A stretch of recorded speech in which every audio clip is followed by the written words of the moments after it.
Chers spectateurs, bonjour. Me voici en compagnie d'Amina, accompagnée de son avocate, Maître Khaled, et Madame Lafont, chef d'une grande entreprise. Donc Amina, vous dites avoir été victime de discrimination raciale à l'embauche. Cette affaire a également été jugée au Conseil de prud'homme. Pouvez-vous nous dire un peu plus de ce qui s'est réellement passé? Bonjour, alors en 2009, après avoir obtenu mon bac plus 5 d'ingénieur spécialisé en sécurité, je me suis mise à chercher du travail. J'ai envoyé des centaines de CV mais je n'arrivais pas à décrocher d'entretien. Pendant 2-3 ans, je contactais des structures pour l'emploi mais toujours pas d'appel.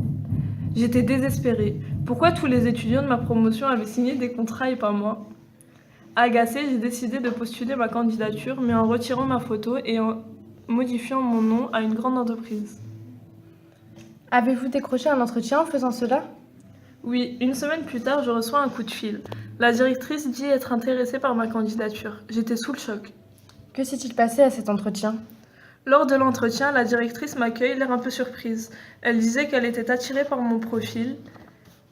Je lui ai sorti alors mon vrai CV et lui expliqua pourquoi j'avais fait cela. Quelques jours plus tard, elle me rappelle sous prétexte que ses supérieurs ne m'ont pas retenue. Ce n'était pas un prétexte, madame, mais la stricte vérité. Que pensez-vous de sa version, Madame Lafont? Eh bien, je reçois des centaines de CV par jour, et j'en refuse un grand nombre, mais ils ne me font pas tous une histoire pareille comme cette dame, mais ça ne m'étonne pas de ce genre de personne.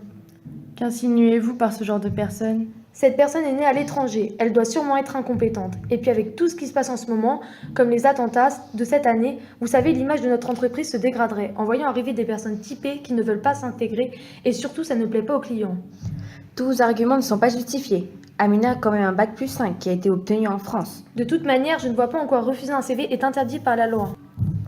Refuser un CV n'est pas interdit, mais lorsqu'un chercheur d'emploi est traité de manière différenciée sur des critères qui manquent de justification à l'égard d'un poste, c'est de la discrimination raciale, madame.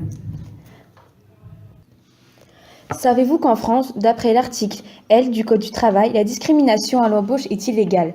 Aucune personne ne peut être écartée d'une période de formation en entreprise en raison de son appartenance à une ethnie, origine ou autre.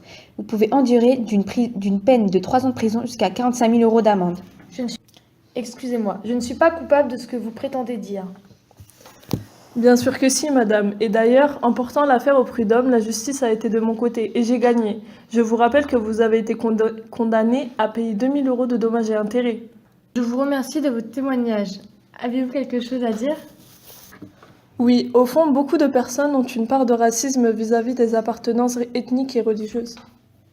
C'est pour cela qu'il ne faut pas se replier dessus, car tous ensemble, on peut faire changer les regards et changer les mentalités.